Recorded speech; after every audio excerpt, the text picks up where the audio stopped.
Are you a Sephora or an Ulta Beauty shopper? Or do you kind of give them each equal love? Let's break down shopping, the rewards program, and each store's own brand collection. Some of the products I only have from Ulta Beauty, so I'm just going to use them for both. Like this is the eye primer, and I didn't really want to just go out and buy a Sephora eye primer since I have other ones, if that makes sense. So we're just going to, well, I thought maybe I was going to use this one, but whoa. It just popped out and went there. I don't really like that, but I'm just going to use it on both lids. This eye primer, it doesn't feel quite as smooth and slick as like the Urban Decay or the Milani, but it is canceling out discoloration, so that's good. The two palettes that I have, this is from Ulta Beauty, the Sunbeam. This is a mini eyeshadow palette. It is still available. Look at how small. This is like the size of a credit card, just a little bit heavier. And here is the colors in here. This is $6 and it is made in the US. There's 8 shadows and they're each 0.57 grams. And the one that I have from Sephora, this is their Eyestories palette. This has 6 shadows and they are 1 gram each. Unfortunately, this exact one is not available still at Sephora, but it's what I have, so that's what we're going to use. For their palettes in general, like the full-size one, Ulta runs from $12 to $20. Sephora has a little bit more of a range because they have from $10 to $68 palettes. I do have a color switch here that I will be using in between each, product that I'm using. That way it's the same brush and everything is equal. This is a Farah tapered blending brush and very fluffy. So I'm going to go in with kind of the beigeish kind of neutral color from each palette. Ulta was founded in 1990. Sephora was actually founded in 1970. Sephora was founded in Paris. You can purchase on their website or in their stores for both. The Sephora shadow on at least that color is a little bit more powdery. It's a little bit more kick up in the pan.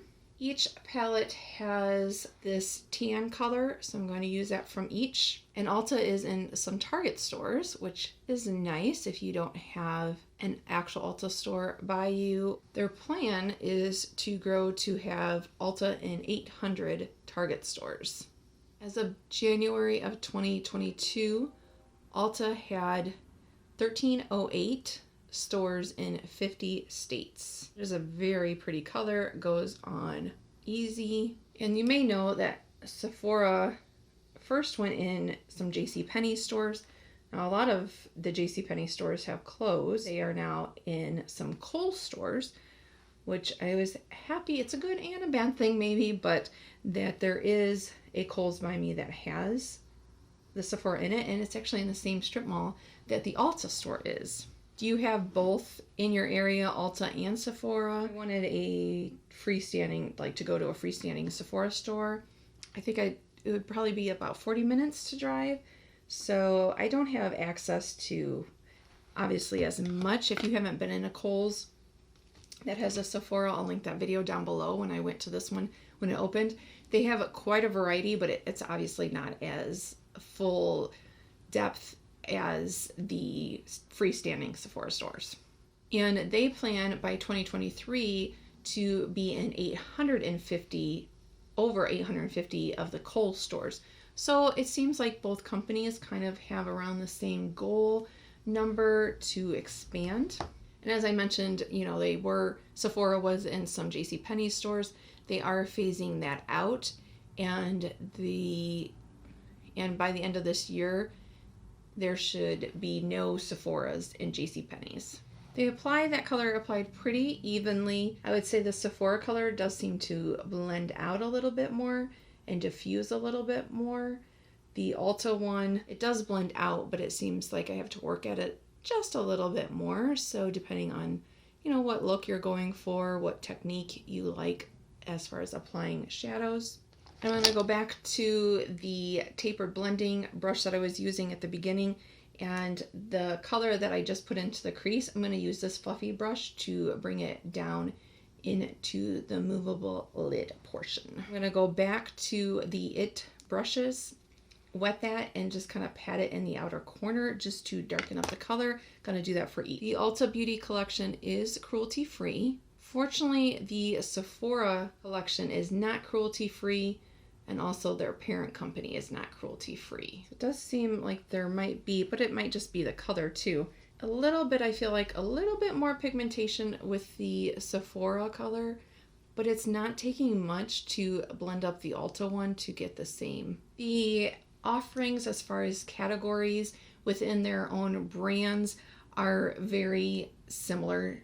And whenever I wet a brush and do my shadows that way, in case you're not aware, I like to just go into one corner of the pan because it will change the consistency. And this might be too much of a fluffy brush to really see.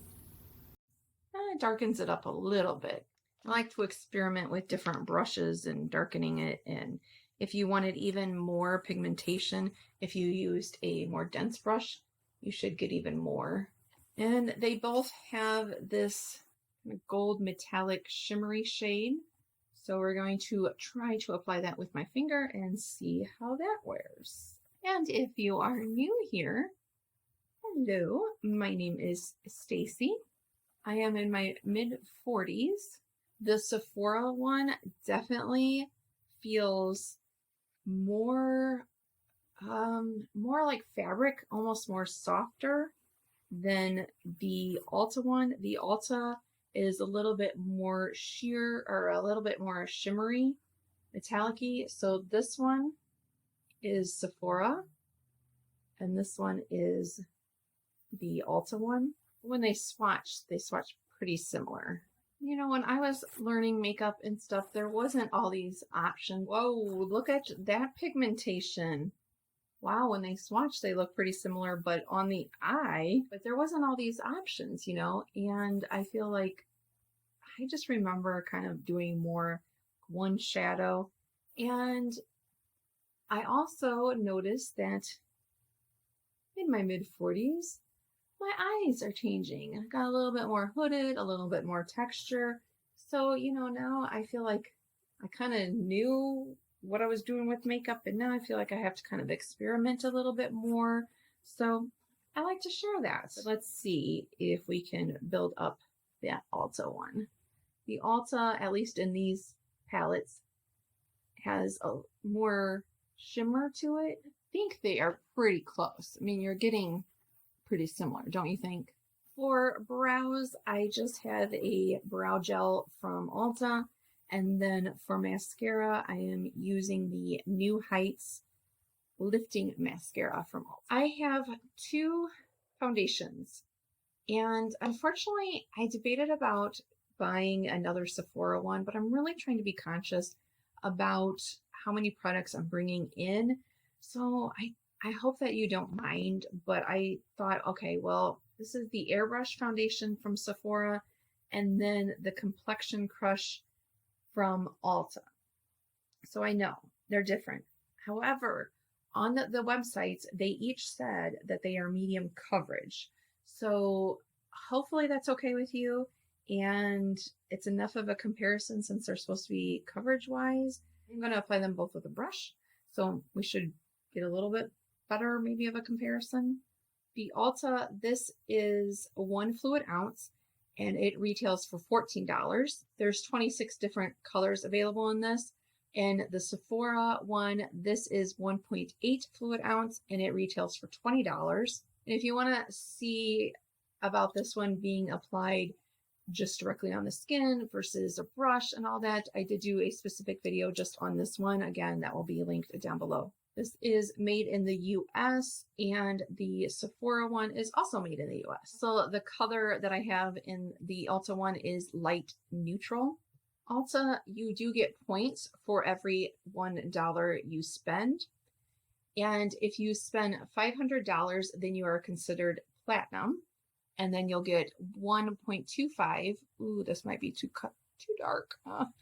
1.25 points for every dollar you spend. Now at Sephora, they do have a point system too. There's 3 tiers where the insider is free. Now their next level, you got to spend $350 a year. So again, at Ulta, it's $500 a year, and at Sephora, it's $350 a year to get to that next level. And then the top level for Ulta, you have to spend $1,200 a year to be diamond, and then you get 1.5 times points for every dollar you spend. And at Sephora, you have to spend $1,000 a year to be at their top level, which is Rouge. And you do get, if you are diamond or platinum, either one of those with Ulta, they do have platinum and diamond days where you can get access to new products early, or sometimes you get special gift with purchase options. And on the Sephora side, they have a sale a couple times a year. And how that works is, depending on what level you are, is how quickly and how soon you get to do that sale. So it's not like you're really getting special products necessarily like the Ulta, but in a way it kind of is, because with the sales, you get to shop earlier. Both programs offer you get a free birthday gift on your birthday month. So what gets you to click that add to cart button? If you see that they're offering extra points, or if they're offering a gift with purchase for something, what makes you pull the trigger a little bit faster? Because for me, usually it is if there's a gift with purchase. I am a sucker for that. Now my mom, usually it's if it's extra points. That is more what she looks for. So I'm just kind of curious. Comment down below either gift with purchase or more points. Now Sephora points do expire. The Ulta points, if you're just like the base level, they do expire. But if you're platinum or diamond, they don't expire. So that is a benefit. And a little thing that if you're not already aware, this is definitely, if you have an Ulta or a Sephora credit card, like just the store one, you need to change that up. This one you have to shake. Each store has where you can do, like the Sephora, you can get a Sephora and a Visa card, like together it's combined, or the Ulta is an Ulta MasterCard. And I don't have the Sephora one, I have the Ulta, but whenever I use that to get groceries, to get food, to get gas, I'm getting points. It doesn't go towards your status as far as like platinum or diamond, but I'm getting points. So yeah, when I get gas, it's like helping me get some more free makeup. Okay, well, even though they're both a little dark for me, but they both are similar in their darkness. The Ulta one, I did not smell a scent. No. The Sephora one, however, I do smell a little bit of a scent. It's not strong or anything, but there is a little bit there. It does seem like this foundation, the airbrush one, is giving me, oh, well, I guess for lack of a better word, more airbrush. I feel like the texture isn't showing quite as much as the texture is right here with the Ulta one. And I feel like as far as coverage, they both seem pretty similar. So I'd say they're both medium coverage and both easy to blend out. What do you think? And these are the two that I have. So the Ulta one, this is made in China. Ulta blush is $10 for 0.13 ounce. And they have 8 shades in this particular blush. The Sephora is $14 and it is for 0.12 ounce. So pretty much the ounce is the same. So we have 10 versus 14. Sephora, now it does say that they have 12 shades. So it does sound like they have a lot more. However, they consider this, the colors that they have in this, they say blush, bronzer, highlighter, contour. So if they're doing that, it would only make sense that they have more colors. I like to just kind of tap it on first with any blush, and then I just kind of go in circular motions to just kind of buff it out so there's no harsh edges. The Sephora one does have a mirror with it. They both have a little bit of shimmer, it looks like, in them. Not a huge amount. As far as pigmentation, it looks like they're both pretty similar in that regards. For lipsticks from Ulta Beauty, this is the Luxe lipsticks. The sizes are the same. They're both 0.14 ounce, and this is the Lip Stories from Sephora, and they're actually both the same price. Both are $9. Sephora one, they do have some more shades range than the Ulta one, but same price. The color that I have in Ulta is Nudely Interrupted. Maybe a little bit of scent, but it's like really, really little. Very, very minimal. Okay, let's see if I'm going to do half and half and see how this looks. Very easy to apply, very creamy, and even though it does say Nudely Interrupted, I think that you can see it is definitely more like a mauve rosy color. So I don't know if this is going to be too, because this is tan lines. Yeah, this one is definitely more of a nude. Creamy as well. Here is what those look like. As far as application, I'd say they both feel very, very similar. Let me check the scent. There's no scent on the Sephora, and the Ulta one is so minimal. Like I'm really having to smell it. So I'd pretty much say there's no scent on either one. I have had the Ulta Sephora makeup on for about 7 hours. Getting ready to take it off for the night and wanted to show you how it's wearing. As you can see, both lipsticks are off. My chin is looking like it's pretty much worn off a little. I don't know, it's strange. I guess I'm getting a little bit of oily skin or something. It always looks dry, but then that's the first place it rubs off. And as far as the foundations, I think they're looking pretty close. The Sephora maybe a little bit less drying, but as far as wear time, I think they're pretty much the same. It looks like both of them are still going strong, and yeah, so no complaints on that. I think they're pretty much the same. Where I see the biggest difference is in the shadows. So what's interesting is, you know, when I put them on, I thought that the Sephora was a little bit more pigmented, but for wear time, I think the Ulta is lasting longer. Because look at, again, this is the Ulta side and this is Sephora, but I definitely think the Ulta Beauty, especially the shimmery colors, definitely lasted longer. Again, the primer underneath is the same. Thoughts on it is comparing them both, pretty much going to be preference of where you want to shop and probably what you think of the rewards program of each of them. As far as how they perform, I would say they were very, very similar. Hope that this video was helpful. If it was and you haven't already, give me a thumbs up. I hope that you have a wonderful morning, afternoon, evening, and that you'll hit that subscribe button and come back and see me. Thanks. Bye.